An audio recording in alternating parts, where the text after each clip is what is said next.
Now today I want to read something to you from the Bible, from the New Testament. And I'll just read it, and then we'll talk about it. I'm reading from Matthew, chapter 10. And he that taketh not his cross and followeth after me is not worthy of me. He that findeth his life shall lose it, and he that loses his life for my sake shall find it.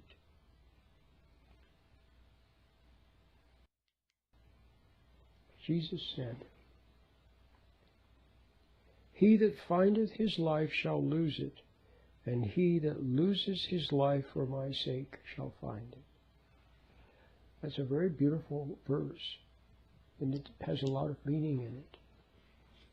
He that finds his life will lose it. See, there are two kinds of life. In fact, in the Greek, there's Psyche and Zoe. Psyche, or Psyche, as some people say, or Psyche, is the ego life, the emotional life, which is basically the life that we know. That's all we know. But some of us know that there has to be more than just eating, drinking, partying, and working. We know there has to be more. Nevertheless, that's all we have. The life of pride, the life of emotions, the life of reacting. That's all we know. The life of becoming angry, and the life of getting one's feelings hurt, and the life of getting over on someone, and the life of pleasure, and the life of pain. See? The ego life. Well, but let's continue with what is that? What does the ego life mean? It's even more than that. What it is also the life of resenting other people. See, the ego feels it has a right to resent others. So it does, and it judges others. It judges others and resents others and hates them and blames them, okay, and criticizes them and badmouths them and talks behind others' back, see, or says nothing and smiles, but underneath resents them and judges them. See, that's the ego life. The ego life of judging others and being judged, tempting others and being tempted. The life of puffing up when someone says something against you, or that you think is against you. Puffing up in judgment. How dare they say that about me, see? And it's the life of taking umbrage, of being offended. Offended at the way someone looks at you or what they said. See? That's the ego life. The ego gets a high out of judging and being offended. See? And a high and so that's so Christ said, he who finds his life. And then, of course, the ego life is also one of wants to feel good. See, the ego, the pride always wants to feel good like God. See, we want to play God. That's why we judge other people. The ego wants to play God. That's why it judges other people. But so that, see, God is both a king and a judge. So the ego wants to be a judge, judging others, and also wants to be a king or queen. So the ego puffs up with pride and wants praise. Praise, praise, praise is what we want. We want praise, worship, admiration, respect. That's what the ego craves. And so that's the ego life. And Christ said you have to lay that down. And he said, he that does lay it down, okay, he that picks up that life will lose his life. But he who loses his life for my sake will gain life. So what does it mean to lose one's life for Christ's sake? Here's what it means. It means, first of all, it means to make allowances for others, to overlook, in other words, without censure. to make allowances for others, to be patient with others. Some of you don't get, you won't see the connection. You won't see the connection. So if you make allowances for others, how does that mean losing your life? Laying down one's life, in other words. Laying down one's life means to gradually let go of those things that sustain pride, that sustain that hateful part of us that judges and condemns other people and leaps to judge and take umbrage. Okay? People do it to their own kids. They wait for their kid to make a mistake and then they leap and blame. See, I told you not to do that. See, judgment, blame. The ego gets a little high out of that. It's a chance to lord it over someone. Christ said you have to lay that down. Let go of that high, the high of hate. See, some people get a high from hate or contempt. See, some people will say, well, I don't hate anybody, but they have utter contempt, see, for some people. Utter contempt. And they get a little high from looking down at someone, you see. Christ said you have to let go of that for His sake. Let go of it for His sake. See, let go of that little high. If someone does something that's not so good, they make a mistake, then let it go.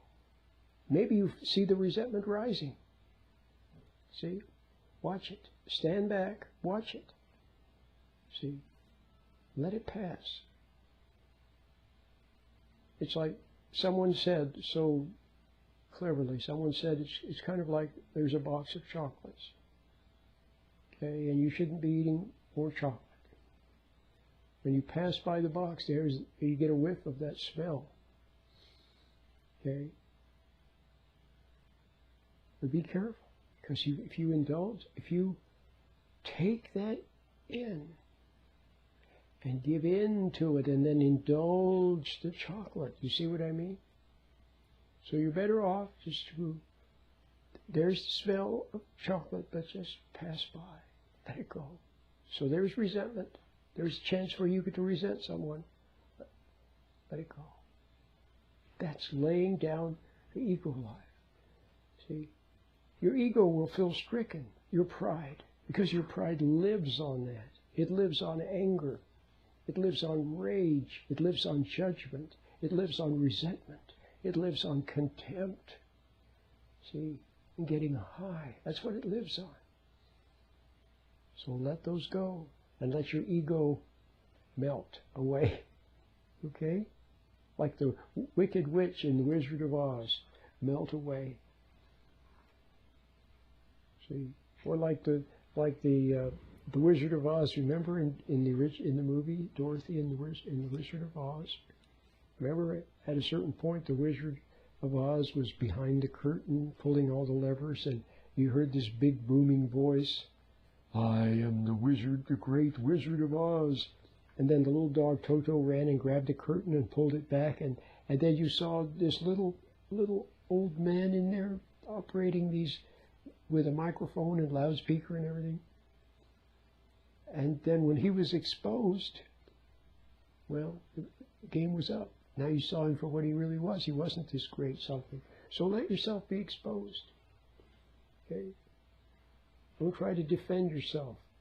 See, if you make an excuse, if you're a little phony with someone, or you're a little dishonest, a little bit selfish, whatever, if somebody catches you at it, then just see that you were. And don't try to defend yourself. Don't make an excuse for yourself or rationalize it. Just bear the little bit of pain of seeing that you were wrong. Let yourself be humbled. Okay? Even you could say humiliated, the humiliation of pride, but just don't resent it.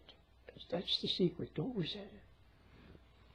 So now do you understand why making allowances for others, overlooking, do you see how that's laying down the judgment and the resentment? That you're pride has thrived on, which has turned you into a monster. Maybe a monster, you know, a cruel, teasing, witchy monster. See? Ruining your kids and driving your husband to distraction. But maybe you have it hidden underneath.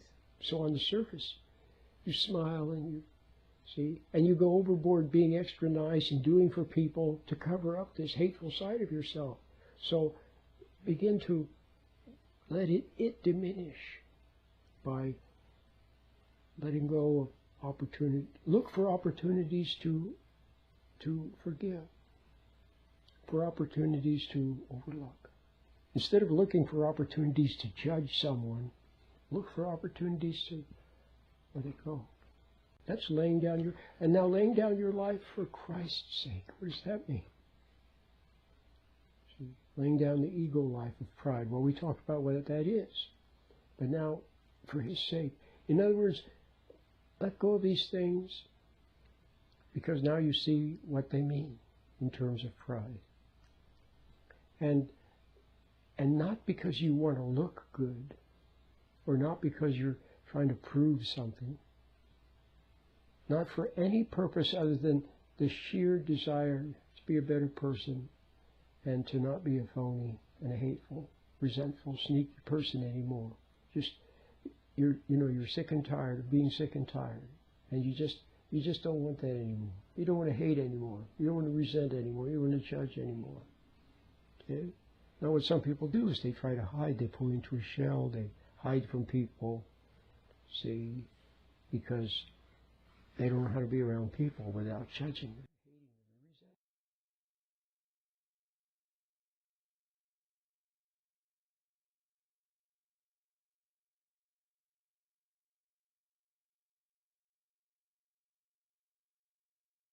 Especially people that remind them of someone who they resented in the past. If your husband reminds you of your dad, or if he reminds you of your former boyfriend, maybe by the sheer fact that he's a man. See, then you see how you can resent him for that, even if he's not like that other person. There's something about him, the way he would do, something about some person reminds you of someone who you hated in the past, a teacher you hated, a coach you hated. See, a brother you hated. Now you meet someone who has the same hair color, or the same look, or the same manner of moving, or the same way of talking, or something about them reminds you, so you resent them for that. It's not. See, they may not even be at all like the person that you had hated in the past. So you have to watch out for that also. Okay, but like I said, lay it down for the sheer love of truth, because you want to be honest. You don't want to be a phony anymore. And for the sheer love of what's right. And wishing to do what's right. Wanting to do what's right. And realizing that if you try to make yourself right, it's just another ego game. That's laying down this ego life for Christ's sake. And then you get another life. In exchange. In exchange, you get God's approval for that. And you get His love and His warmth from within. And a new you begins to grow. A new you. It's not based on this shaky foundation, a house built upon sand, pride. You see what I mean? What's the expression? The bigger they are, the harder they fall. See? So it's better to let go of pride and be gradually humbled. But don't try to humble yourself. Just go about your business and live simply. Speak honestly, be forthright, say what you mean what you say, and look for opportunities to overlook, okay? Look for opportunities to make allowances. My name is Roland.